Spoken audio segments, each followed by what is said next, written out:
స్వరజను ఆహ్వానిద్దాం చప్పట్లతోటి.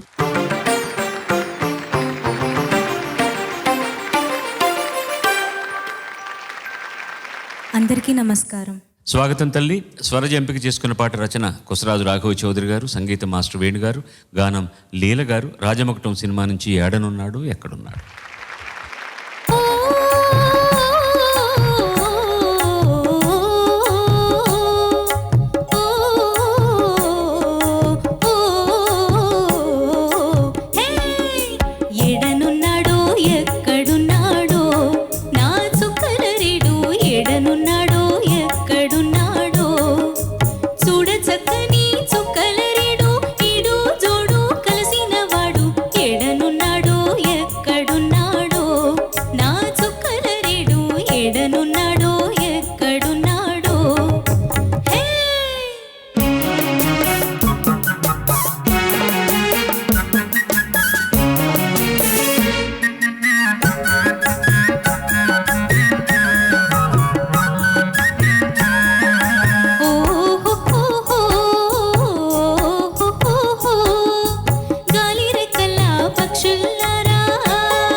ధన్యవాదాలు. నాకు బాగా ఇష్టమైన పాట పాడారమ్మా, చాలా బాగా పాడారు. Thank you very much. ధన్యవాదాలు సార్. ఈ పాట పాడినటువంటి లీలమ్మ గారు, ఆవిడ మాతృభాష మలయాళం. ఘంటసాల గారి పుణ్యమా అని ఆవిడ తెలుగులో పాడడానికి వచ్చారు. అంటే ఆయన పరిచయం చేయలేదు, తెలుగులో అంతకుముందే పాడుతున్నారు. కానీ ఆవిడ తెలుగును సంస్కరించినటువంటి ఘనత మాత్రం ఘంటసాల గారికి దక్కుతుంది. ఆవిడ తెలుగు అంత స్పష్టంగా ఉండేది. అది ముందు ఈ పాట గురించి చెప్పాలి. తర్వాత ఎందుకు ఒక ముద్ర వేశారో కొసరాజు రాఘవ చౌదరి గారికి, కానీ ఆయన జానపద బ్రహ్మ అనేశారు ఆయన్ని. ఎందుకంటే ఎక్కువ పాటలు అలాంటివి రాశారు కాబట్టి. రెండోది ఆ చరణంలో చాలా గమ్మత్తు చేశారు ఆయన. కొన్ని మాటలు, పొగడ పొన్నల పువ్వుల వీడా. వీడు అంటే ఏంటి? ఇల్లు సార్. చూసావా, తమిళంలో కూడా వీడు అంటే ఇల్లు. మనం ఏదో ఈ మాట ఈ భాషకి సంబంధించింది, దీనికి సంబంధించింది కాదు అనుకుంటాం. ఏ భాష నుంచైనా మరొక భాషకి ఇచ్చిపుచ్చుకోవడం లేకపోతే ఏ భాష పరిడవిలో ఉండేది కాదు ప్రపంచంలో. అలాగా ఇక్కడ ఈ వీడ అనడం ఏమిటి తెలుసా? అడగడం. అది పొగడ పొన్నల పువ్వుల వీడ, పొగడ పొన్నలతో ఉండేటటువంటి ఒక ఇల్లుని అడుగుతోంది అమ్మ. ఏమని? ఈ పూల వీటిలో, ఈ పూల ఇంట్లో తుమ్మెదున్నాడా? అది చాలామందికి అర్థం కాదు. వీడు అనగా అది ఏదో తప్పైపోయిందే, వీడా అని ఏకవచన ప్రయోగంతో ఏదో అంటున్నట్టే ఉంటుంది. పొగడ పొన్నల పువ్వుల వీడా, పూల వీటిల్లో తుమ్మెదున్నాడా. అలాగే గున్నమామిడి కొమ్మల గూడును ఉద్దేశించి అడగడం. గున్నమామిడి కొమ్మల గూటిలోన గండు కోయిల రేడా.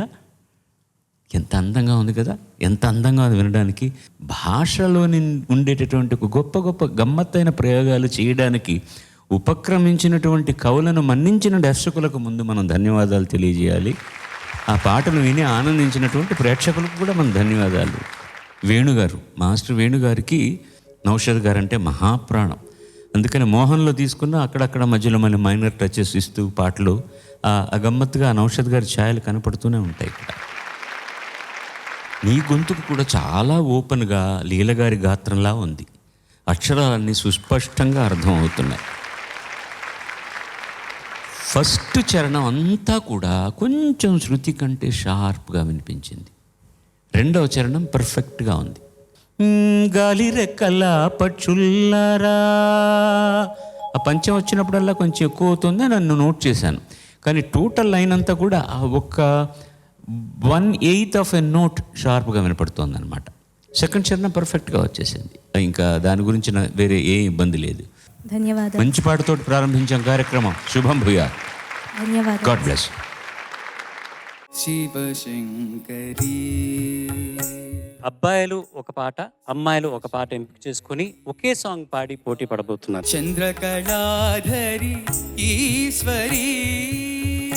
తెలుగు ప్రేక్షకుల ప్రేమ, ఆదరణ, అభిమానం లభించింది కదా. ఈ పాటతో వాళ్ళందరి దృష్టిలో నీ గౌరవం పెరుగుతుంది. కరుణామృతమును కురియజేయుమా. చిన్న చిన్న ఒదుగు అయింది అనిపించింది. శివానందలహరి శివశంకరీ. కొద్దిగా వణుకు వినపడింది వాయిస్ లో. సౌమ్యంగా ఉంది. నటన సూత్రధారి మురారి. కొంచెం ఘనంగా పాడితే బాగుండేది అనిపించింది. వ్రత విధాన మహిమన్ సత్యాపతి. చంద్రకళాధరి ఈశ్వరీ. నువ్వు ధర్మిశెట్టి శ్రీనివాస్ అనే గాయకుడిగా నువ్వు గెలిచావు. మబని సరి సని సరి గారి సరి రి సని సని పని పమ పమ గమరి సని ద సరి మబని దాని స. ఈ సీజన్ లో నువ్వు పాడిన పాటలు అన్నిటిలోకి నీ బెస్ట్ పెర్ఫార్మెన్స్ ఇది. శివశంకరీ. సుధా ప్రణయ జలధి వైదర్భికే. మంచి కంఠస్వరం కంగుమంటూ ఉంది. మధుర మధుర మురళీ గాన రస స్వాదనమునా. నువ్వేమి పెద్ద దీనికోసం సెపరేట్గా ప్రాక్టీస్ కానీ లేకపోతే ఎక్స్ట్రా ఎఫర్ట్ పెట్టి ఎక్స్ప్రెషన్ కానీ పలికించాల్సిన అవసరం లేదు. ఎందుకంటే దిస్ ఇస్ ఒరిజినల్లీ యూ.